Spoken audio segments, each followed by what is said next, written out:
ও মশাই শুনছেন? ও মশাই শুনছেন? নিশুতি মাঝরাতে চিৎকার শুনে ঘুম ভেঙে যেত। পাগলটা আবার এ পাড়ায় এসেছে। কি যে ও শোনাতে চায় তা কেউ জানে না। বড় জোর 1 মিনিটের জ্যোতি, তারপর আবার সেই চিৎকার, ও মশাই শুনছেন? আওয়াজটা ক্রমশ দূর থেকে দূরে মিলিয়ে যেত। কুকুরগুলো ঘেউ ঘেউ করতে করতে হাঁপিয়ে গিয়ে একসময় থেমে যেত। কিন্তু ওই চিৎকারটা থেমে যাবার পরও বহুক্ষণ ধরে কলকাতার হর্মে হর্মে, দেয়ালে দেয়ালে ধাক্কা খেতে খেতে অনুরণিত হতে থাকত, ও মশাই শুনছেন? শুনছেন? শুনছেন? সারা কলকাতা এবং শহরতলিতে কোনো না কোনো পাড়ায় নিশুতি মাঝরাতে কোনো না কোনো দিন চিৎকার শুনে লোকের ঘুম ভেঙে যেত, ও মশাই শুনছেন? হঠাৎ জেগে ওঠা লোকেরা বলতো, পাগলটা আবার এ পাড়ায় এসেছে। আমি তখন তরুণ, আজ থেকে প্রায় 35 বছর আগের কথা।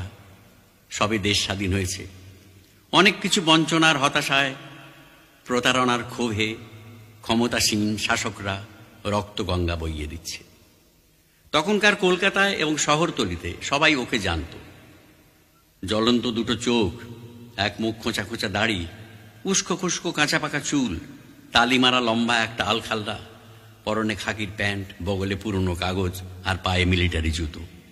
কেউ বলতো লোকটা ছিল টেররিস্ট, পুলিশের মার খেয়ে পাগল হয়ে গেছে।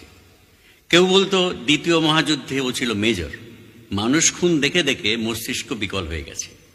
আবার কেউ বলতো এক ভরাডুবি জাহাজের ও ছিল কাপ্তান। টর্পেডোর ঘায়ে জাহাজ শুদ্ধ সবাই ডুবে মরে, ওই শুধু বেঁচে যায়। সেই দুঃখে আজও ও অনুশোচনায় জ্বলছে, বলতে চাইছে কি করে ও বেঁচেছে। আবার কেউ কেউ বলতো ও মানুষ নয়, প্রেতাত্মা। অনেক চেষ্টা করেও কেউ বার করতে পারেনি লোকটা দিনের বেলা কোথায় থাকে। রাত্রিরে ও হঠাৎ হঠাৎ এক এক পাড়ায় এক এক দিন উদয় হয়, তারপর আবার তেমনি হঠাৎ মিলিয়ে যায়। একবার নাকি শ্যামবাজারের ছেলেরা ওকে ঘিরে ধরেছিল। বলুন আপনি কি শোনাতে চান, বলুন বলুন। ওটা কি বোকার মতো তাকিয়েছিল অনেকক্ষণ, ফ্যাল ফ্যাল করে চেয়ে, তারপর আবার চিৎকার করে উঠেছিল, ও মশাই শুনছেন? আর্তনাদের মতো শুনিয়েছিল ওর কণ্ঠ সেদিন। এরও প্রায় 1 দশক পরে বিধবা মা আর ছোট ছোট ভাই বোনদের নিয়ে অকুল সমুদ্রে ভাসতে ভাসতে একদিন আমার কলকাতার বাস উঠল। ততদিনে আমার নিজের জীবনের মানেও বদলে গেছে। অন্য চেতনা, অন্য মূল্যবোধ নিয়ে ভাবতে শিখেছি। দেশ ছেড়ে চলে গেছি বহুদূরে, 1, 2, 3 করে 3-3টে দশক পেরিয়ে গেছে। কবে ভুলে গেছি ও মশাইয়ের কথা।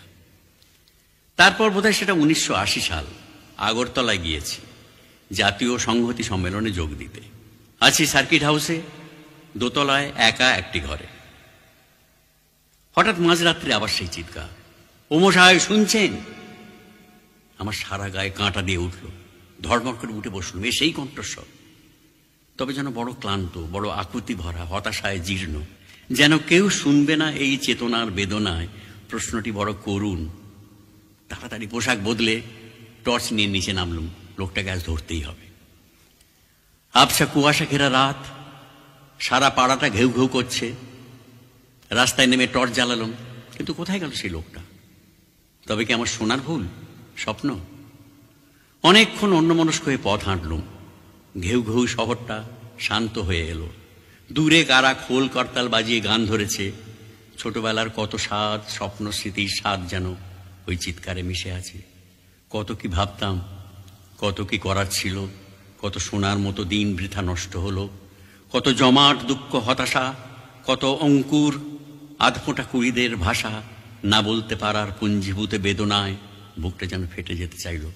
প্রচণ্ড ইচ্ছা হলো আমিও ওর মতো চিৎকার করে উঠে ঘুমন্ত শহরটাকে খান খান করে জাগিয়ে দিই, ও মশাই শুনছেন? ও মশাই শুনছেন? ঘরে গিয়ে আলো নিভিয়ে শুয়ে পড়ল।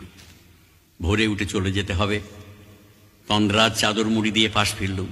সত্যিই তো, কত কি শোনাবার ছিল, কত গান, কত গল্প, কত কথা। ভাবতে কাঁপতে ঘুমিয়ে পড়লুম।